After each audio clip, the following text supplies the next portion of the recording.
여러분 안녕하세요. 교과서를 모두 준비하였나요? 교과서 국어 나를 준비하고 226쪽을 펴주세요. 자, 그럼 오늘 수업을 본격적으로 시작해 봅시다. 자, 여러분, 열알기에 대해서 들어본 적이 있나요? 여러분들이 5학년 사회 시간에 들어본 적이 있었을 거예요. 열알기가 무엇일까요? 네, 맞아요. 조선 정조 때 박지원이 청나라를 다녀온 뒤에 쓴 글이 열알기입니다. 박지원이 누구인가요? 네, 맞아요. 조선 후기의 실학자이고 호질, 허생전 등을 쓴 소설가이기도 합니다. 그럼 여러분, 열알기가 박지원이 청나라를 다녀온 뒤에 쓴 글이라고 했잖아요. 이 글에는 어떤 생각이 담겨 있을까요? 5학년 때 배웠던 내용을 잘 생각해 보세요. 어떤 생각이 담겨 있을까요? 네, 맞습니다. 청나라를 여행하며 느낀 점이 나타나 있을 것 같아요. 또 청나라와 조선은 비교도 해볼 것 같습니다. 마지막으로 실학자의 관점이 드러나 있을 것 같기도 합니다. 그럼 여러분, 교과서 226쪽의 글을 한번 읽어보면서 열알기가 무엇인지에 대해서 다시 한번 파악해 봅시다. 열알기 소개, 글 강민영, 그림 최연묵. 열알기는 조선 후기의 실학자 연암 박지원이 중국에 다녀와서 쓴 여행기입니다. 여행기. 당시 중국은 아무나 갈 수 있는 곳이 아니었습니다. 그만한 자격과 능력이 요구되었지요. 그러나 반대로 중국을 가려고 굳이 나서는 사람도 없었습니다. 몇 달간 누런 모래바람을 뒤집어 써야 하는 험난한 여행길을 누가 선뜻 나서겠습니까? 하지만 박지원은 호기심이 많고 모험정신이 가득한 사람이었습니다. 중국에 갔다가 무사히 고국으로 돌아온 박지원은 3년 동안 정성을 쏟아 열알기를 썼습니다. 자신이 느낀 바를 진솔하게 기록했기에 책 이름에 일기라는 말을 붙였습니다. 그러나 사실 열알기는 개인의 감상을 늘어놓는 것이 아닙니다. 시대를 앞서가는 연암의 생각과 기억, 그리고 철학과 세계관을 한데 모은 지식의 저장소입니다. 이게 바로 열알기입니다. 선생님, 그런데 왜 갑자기 열알기에 대해서 소개를 해주는 거예요? 왜냐하면 오늘은 선생님과 함께 열알기를 각색한 소설을 읽으면서 글쓴이의 생각과 자신의 생각을 비교하며 글을 읽어볼 거예요. 오늘 선생님과 읽을 소설은 기와 조각과 똥덩어리입니다. 원작 박지원, 글 강민경, 그림 최영묵입니다. 글을 선생님과 같이 읽으면서 글쓴이가 어떤 생각을 가지고 이 글을 썼는지 같이 읽어봅시다. 나리는 일행보다 서둘러 새벽같이 길을 떠났다. 나리의 부지런함 때문에 말은 힝 울고 잠이 덜 깬 장보기는 툴툴거렸지만 창대는 그런 나리가 좋았다. 나리 덕분에 청대는 이번 사행길이 흙먼지만 먹고 가는 마부의 길이 아니라 자기 자신을 찾는 여행처럼 느껴졌다. 자, 여러분, 여기까지 먼저 읽어볼게요. 여기서 나리는 박지원입니다. 그리고 여기 장보기와 창대는 누구일까요? 나리라고 하는 거 보니까 누구일지 알 것 같나요? 네, 맞습니다. 박지원의 하인입니다. 창대야, 장보가, 우리나라 선비들이 영경에서 돌아온 사람을 만나면 반드시 물어보는 말이 있다. 그게 무엇인지 아느냐? 나리의 질문에 창대가 미처 생각할 겨를도 없이 장보기가 대답을 툭 뱉었다. 뭘 먹고 왔냐는 거 아니겠습니까요? 이 나라 사람들은 책상다리 빼놓고 다 먹는다 하지 않습니까요? 장보기의 대답에 나리가 껄껄 웃으며 고개를 저었다. 이번 여행에서 제일 가는 경치가 뭐였는지 하나만 짚으라는 거다. 한마디로 제일 둔 호강을 시킨 게 뭐였는가 묻는 것이지요. 창대가 제법 아는 척을 하며 말하자 나리가 얼른 고개를 끄덕였다. 창대는 나리를 쫓아 이곳저곳 눈에 담기는 했지만 딱히 제일 가는 경치가 뭐였는지 꼽아볼 생각은 못했었다. 나리 뒤에서 흘깃흘깃 겼는지를 했을 뿐이어서 창대는 스스로 감탄한 경관이 무엇이었는지 생각이 나지 않았다. 창대는 묵묵히 나리의 말을 기다렸다. 어떤 이는 요동 천리 넓은 들판을 꽂고 어떤 이는 구요동에 백탑을 꽂기도 하지. 큰 길가의 저자와 점포, 계문의 안개 낀 숲, 노구교, 산회관, 동학묘, 북진묘 등 대답이 분분하여 참으로 어떤 것이 진짜 장관인가 싶기도 하고 중국의 거대함에 혀를 내두르기도 하지. 중국에 굉장히 아름다운 곳들이 많은가 봅니다. 나리가 말한 것 중에는 아직 창대가 보지 못한 것도 있지만 이미 본 것도 있었다. 하지만 창대는 뚜렷이 기억이 나는 것이 별로 없었다. 여기가 거기 같고 거기가 여기 같았다. 제대로 알고 본 것이 없어 조선이나 중국이나 동학묘나 북진묘나 다 거기서 거기였다. 그러나 인류 선비는 뭐라고 말하는 줄 아느냐? 여기서 인류 선비는 제일 잘 나가는 선비라고 생각하면 돼요, 여러분. 얼굴에 웃음기를 거두고 진지하고 근엄하게 말하곤 하지. 중국엔 도무지 볼 것이라고는 없습니다. 사람들이 놀라 부르면 인류 선비는 이렇게 대답할 것이다. 황제는 물론 장상과 대신 등 모든 관원과 백성이 머리를 깎았으니 오랑캐요. 오랑캐의 나라에서 볼 게 뭐가 있겠습니까? 라고 인류 선비는 중국을 오랑캐라고 생각을 하고 있네요. 나리의 말에 장보기가 무릎을 치며 깔깔 웃었다. 진짜 인류 선비가 맞는뎁시오? 업전 그린 내 속을 시원하게 알아준단 말입니까? 맞지요. 중국은 오랑캐의 나라인데 볼거리가 뭐가 있겠습니까? 나리는 장보기의 말에 대꾸 없이 말을 이었다. 이류 선비들은 또 이렇게 말할 것이다. 여기서 이류 선비는 인류 선비보다는 못한 선비를 말해요. 그 아랫단계의 선비라고 생각하면 돼요. 성곽은 만리장성을 본받았고 궁실은 아방궁을 흉내냈을 뿐입니다. 선비와 백성은 위나라, 진나라 때처럼 겉만 화려한 기풍을 쫓고 풍속은 온갖 사치에 빠져 있읍디다. 10만 대군을 얻어 산회관으로 쳐들어가 만주족 모랑캐들을 소탕한 뒤라야 비로소 경치를 이야기할 수 있을 겁니다. 장보기는 아까보다 더 좋아하며 배를 잡고 낄끼어 거렸다. 저는 이류선비가 더 좋습니다요. 과연 맞는 말이지요?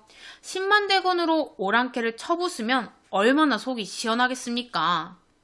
자, 여기를 읽어보니까 이류 선비들도 중국 사람들을 무시하고 있습니다. 장보기뿐만 아니라 조선의 백성이라면 지금의 중국인 청나라를 다 오랑캐의 나라로 여겼다. 청나라나 외적이 조선에 쳐들어왔을 때 명나라가 도와준 고마움을 오랫동안 잊지 않는 까닭도 있었다. 창대는 나리의 생각이 궁금했다. 나리는 어떻게 생각하시는지요? 역시 오랑캐의 나라라고 볼 게 없다고 여기시는지요? 창대의 질문에 나리는 기다렸다듯이 대답했다. 나는 시골의 삼류 선비지만 이류 선비보다는 더 못한 선비겠죠. 나는 시골의 삼류 선비지만 중국의 제일 가는 경치는 저 기와조각과 똥덩어리라고 말하고 싶구나 라고 말을 하고 있네요. 여러분들도 이 문장을 읽었을 때 에? 이렇게 생각을 하지 않았나요? 자, 이야기를 더 읽어봅시다. 나리의 말에 장보기가 이번에 아예 배를 잡고 대굴대굴 굴렀다. 히히, 기아조각요? 똥덩어리랍쇼? 개똥요, 소똥요? 왜? 그럼 똥을 조선까지 고이고이 가져갈깝쇼? 창대는 장보기처럼 웃지는 않았지만 나리의 말을 이해할 수 없기는 마찬가지였다. 나리가 창대와 장보기를 상대로 말장난을 하는 것 같기도 했고 더위에 지쳐 헛소리를 하는 것 같기도 했다. 창대가 슬쩍 나리의 표정을 살폈지만 나리는 장난을 치는 것 같지도 헛소리를 하는 것 같지도 않았다. 나리의 표정은 어느 때보다 진지했다. 대개 백성을 위해 일하는 자는 백성과 나라에 도움이 될 일이라며 그 법이 비록 오랑캐에서 나오는 것이라 해도 마땅히 이를 배우고 본받아야 할 것이니라 라고 실학자 정약용의 생각이 드러났네요. 실학자 정약용은 청나라의 문화를 배워야 한다고 주장한 사람입니다. 문화를 배우자. 그래야 오랑캐를 물리칠 수 있는 법이다. 저들의 것을 다 익히고 저들보다 낫게 되어야 비로소 중국에는 볼만한 것이 없다고 말할 수 있는 거다. 자, 여러분, 아래 그림을 좀 더 살펴볼까요? 그림을 보니까 깨진 기아 조각이 이렇게 벽에 붙어 있네요. 이 그림의 의미가 뒤에 나옵니다. 그게 기아 조각이랑 똥덩어리랑 무슨 상관이란 말씀입니까? 장보기가 얼굴에 웃음기를 거두지 않고 물었다. 깨진 기아 조각은 천하에 쓸모없는 물건이다. 그러나 백성들의 집에 담을 쌓을 때 깨진 기아 조각을 둘씩 짝을 지어 물결무늬를 만들기도 하고 혹은 네 조각을 모아 쇠사슬 모양이나 엽전 모양을 만들지 않느냐? 깨진 기아 조각도 알뜰하게 사용했기에 천하의 고운 빛깔을 다 낼 수 있었던 것이. 그러고 보니 창대와 중국에서 뜰 앞에 벽돌을 깔 형편이 안 되는 가난한 집들도 여러 빛깔의 유리 기아 조각과 둥근 조약돌을 주워다가 꽃, 나무, 새, 동물 모양 등을 아로새겨 깔아 놓은 것을 본 적이 있었다. 이는 예쁘기도 했지만 비 올 때 흙이 진창이 되는 것을 막아주기도 했다. 자, 여러분, 여기까지 읽어보니까 깨진 기아 조각은 필요가 없지요, 사실은. 근데 이 기아 조각을 모아서 담을 쌓을 때 이용하고 그리고 뜰 앞에 벽돌을 깔 형편이 되지 않으니까 이 기와 조각들을 모아서 깔아 놓는다고 하네요. 이렇게 필요 없는 물건들도 모아서 실용적으로 활용하는 청나라 문화를 배우자는 거예요. 다음으로 똥 오줌을 생각해 보아라. 세상에 둘도 없이 더러운 것들이다. 하지만 걸음으로 쓸 때 한 덩어리라도 흘릴까 하여 조심하고 말똥을 먹으려 삼태기를 들고 말꽁무니를 따라다니기도 하지 않느냐라고 하고 있네요. 여러분, 똥은 필요 없어 보이지만 걸음으로 사용할 수 있는 것이에요. 똥을 모아 그냥 두는 법도 없다. 네모 반듯하게 쌓거나 팔각, 육각 등의 누각으로 쌓아 올려 똥걸음 또한 모양을 만들어 두지 않았느냐? 그러니 나는 저 깨진 기아 조각과 똥덩어리야말로 가장 볼만한 것이라 꼽을 것이다. 높디 놓은 성곽이나 궁실, 웅장한 사찰과 광활한 벌판보다 이것들이 더 아름답다 하지 않겠느냐? 말을 마친 나리는 흐뭇한 표정으로 주위를 둘러보았다. 창대도 나리를 따라 주위를 둘러보았다. 저 멀리 똥 누각이 보였다. 그 전까진 멀리서 보기만 해도 냄새가 날까 코를 막고 고개를 돌렸던 똥 누각이 나리의 말씀에 오늘은 달리 보였다. 무심코 보아 넘겼던 깨진 기와 조각들이 오늘은 그보다 아름다울 수 없게 느껴졌다. 상대의 머릿속에 불현듯 스치는 생각이 있었다. 깨진 기와 조각을 눈여겨보는 날이라면, 똥오줌을 아름답다 하는 날이라며, 혹시 날이 저 같은 천민도 저런 똥오줌이나 깨진 기와 조각처럼 쓸모가 있을까쇼?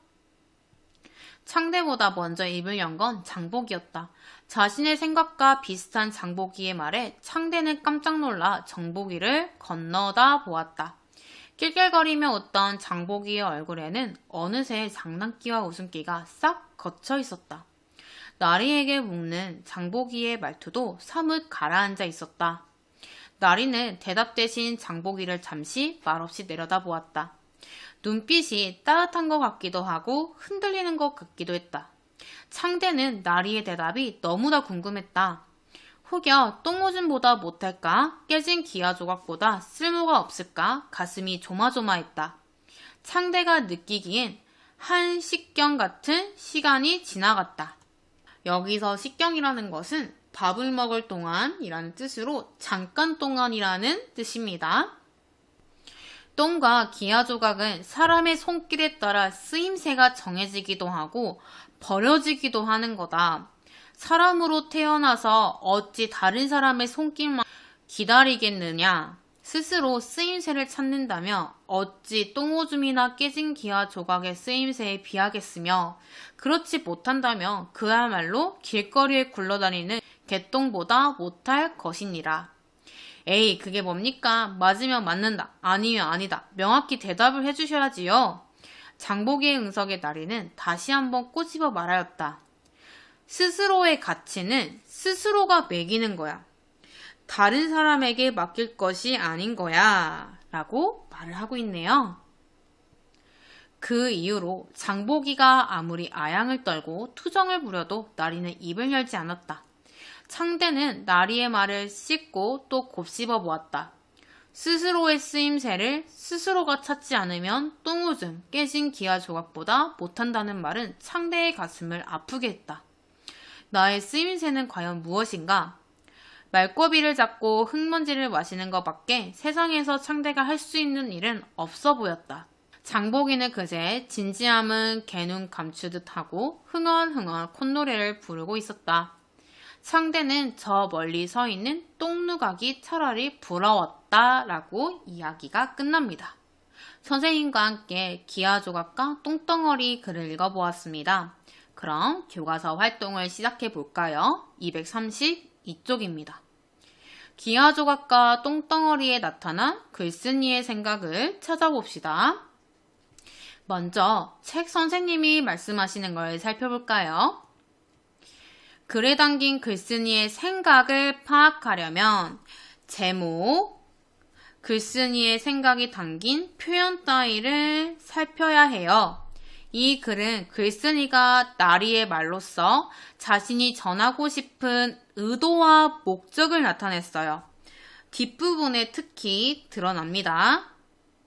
자, 그럼 지금부터 여러분들이 활동을 직접 해볼 건데요. 먼저 1번, 글쓴이가 제목을 기와 조각과 똥덩어리라고 한 까닭을 이 여자아이 위에 빈 말풍선에 스스로 적어보고, 그 다음에 두 번째, 글쓴이의 생각이 담긴 표현을 찾아보세요. 찾아서 여기 하나는 적혀 있으니까 두 가지 정도 더 찾아보시기 바랍니다. 마지막으로 세 번째, 글쓴이가 이 글을 쓴 의도와 목적을 써보시기 바랍니다. 뒷부분을 더 주의 깊게 읽으면 글을 쓴 의도와 목적을 알 수가 있을 거예요. 그럼 지금부터 영상을 멈추고 적어볼까요?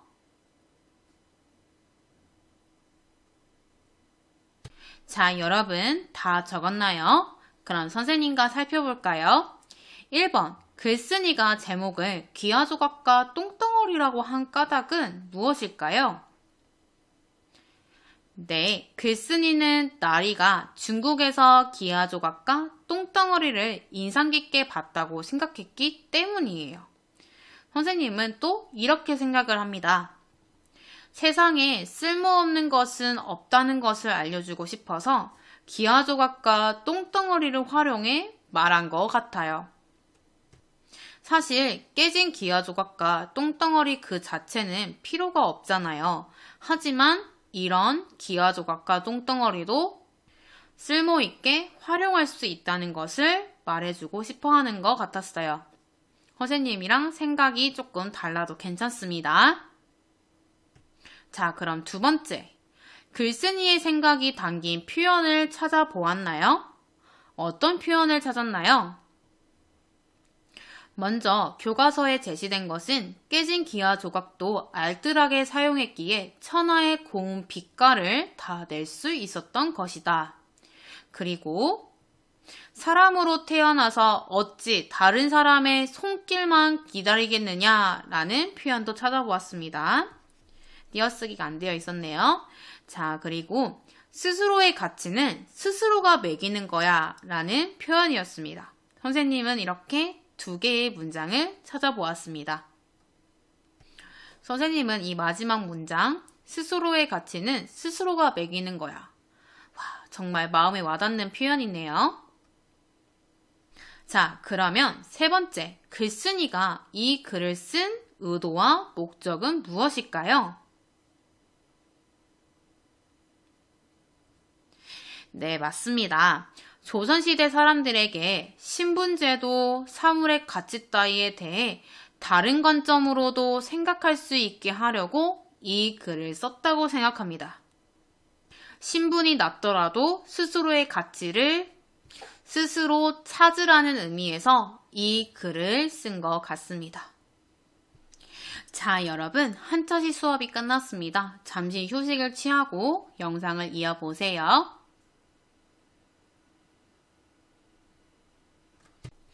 자, 여러분, 휴식을 다 취했나요? 그럼 교과서 233쪽을 펴주세요. 네 번째 활동은 글쓴이의 생각과 자신의 생각을 비교해보는 활동입니다. 하지만 친구와 같이 해야 하는 활동이라서 선생님이 아래 연필 선생님과 지우개 선생님이 하는 질문에 답을 적어보는 활동으로 변형해 보겠습니다.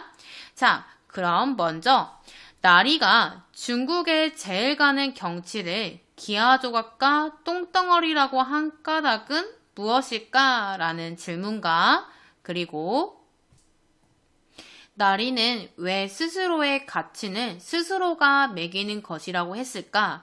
이 두 가지의 질문에 대한 답을 아래에 적어보시기 바랍니다. 그럼 영상을 멈추고 적어볼까요?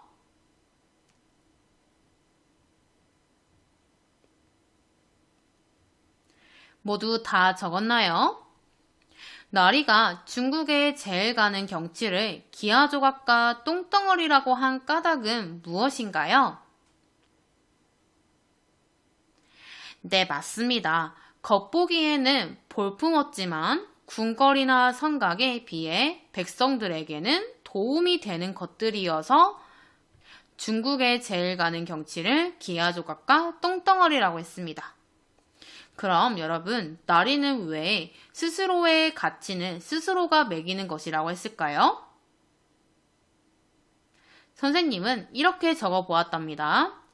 남들이 정해준 신분에 얽매이지 말고 자신이 무엇을 할 수 있는지에 대해 고민해 봐야 한다는 의미로 스스로의 가치는 스스로 매기는 것이라고 한 것 같습니다. 선생님은 이 두 개의 질문에 대해서 이렇게 답을 적어보았습니다. 여러분들도 잘 적었죠? 그럼 5번 활동으로 넘어가 볼까요? 5번 활동은 기하조각과 똥덩어리에 나오는 인물을 초대해 궁금한 점을 질문하는 활동입니다. 사실은 친구 한 명이 여기에 앉고 그 친구가 기하조각과 똥덩어리에 나오는 인물이 되어서 여러분들이 질문을 하면 그 질문에 대한 답을 친구가 해주는 활동인데 온라인 수업이라 하기가 불가능합니다. 그래서 여러분들이 스스로 질문을 만들고 스스로 대답을 적어볼 건데 먼저 창대와 장보기 중에 한 명을 정합니다. 그리고 질문을 2가지를 만들고 대답도 2가지를 적어보세요.